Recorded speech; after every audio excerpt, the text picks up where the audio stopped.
Hoy estoy en la oficina de Ressources Humaines, o sea, es recursos humanos, y vamos a hablar con la persona encargada de recursos humanos de la empresa donde trabajo, quien nos va a explicar qué se necesita en una hoja de vida, qué competencias tiene que tener una persona para poder encontrar un trabajo en Canadá estando en América Latina.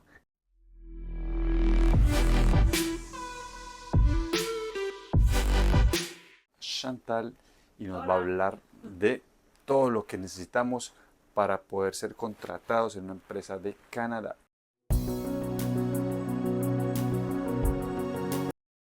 Premièrement, ici au Québec, que ce soit dans notre usine ou ailleurs, les gens en ressources humaines reçoivent des CV de maximum 2 pages. On demande, c'est pas nécessaire, ni c'est pas obligatoire non plus de mettre une photo parce que ça fait de la discrimination. Donc ici au Québec, là, on n'est pas obligé de mettre des photos sur nos CV. Ce qu'on va regarder comme détail dans le CV, c'est plus au niveau de l'expérience de la personne. Si la personne a de l'expérience en usine, si la personne a de l'expérience en travail manuel, puis aussi, ce qu'on recherche, c'est la stabilité. Si une personne a 50 emplois dans l'espace de 2 ans, c'est pas ce qu'on va rechercher. C'est plus quelqu'un qui va être stable longtemps à le même endroit. Je travaille en ressources humaines depuis plus de 15 ans. DC, AC, MAS, D, Quincy, Agnos. Ceux que je connais qui travaillent ici sont très gentils, sont polis, sont fiables, sont travaillants, mais surtout, ils valent moins bien. Pour la pire expérience avec des employés latinos, nous, quand on fait affaire avec des travailleurs étrangers, on paye très cher pour faire venir les travailleurs ici au Québec parce que puisque c'est des travailleurs, des gens qui sont très fiables aussi au travail. Mais en plus de payer cher, on met beaucoup de temps pour les aider à s'intégrer. Moi, en tout cas, dans mon cas, je les aide pour les étapes pour avoir la résidence permanente.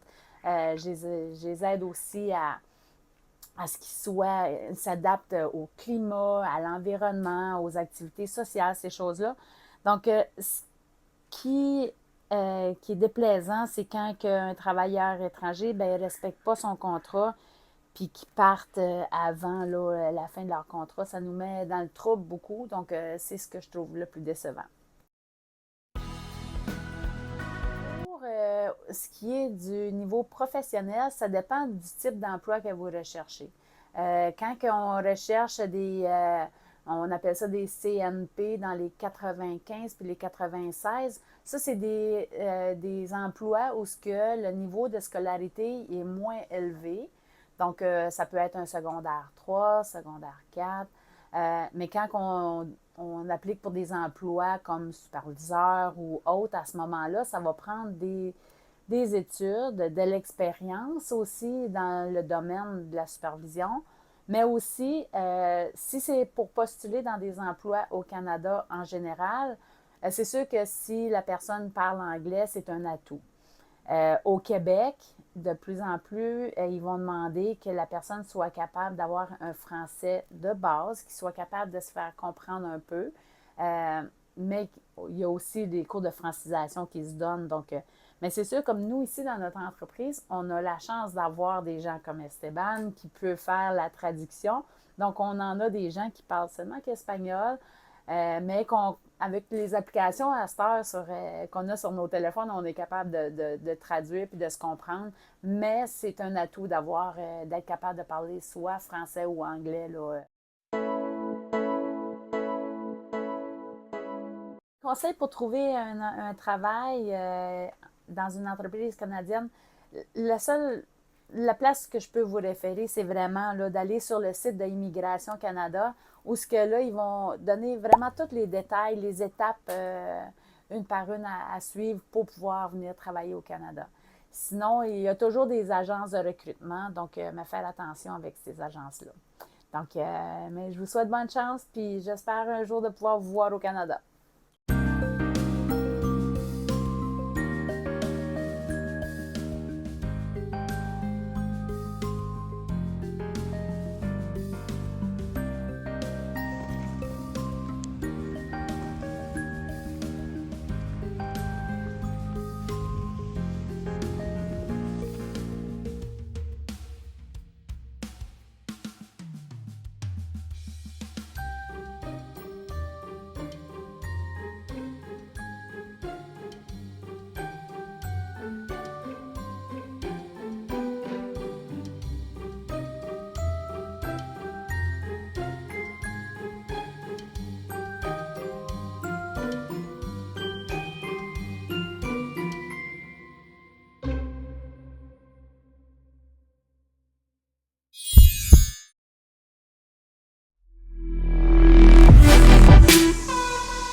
Moi, je fais une copie.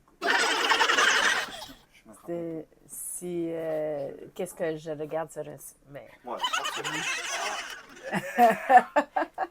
ouais, super. T'as ton goût, ça? Tu vois, c'est Ouais. parfait.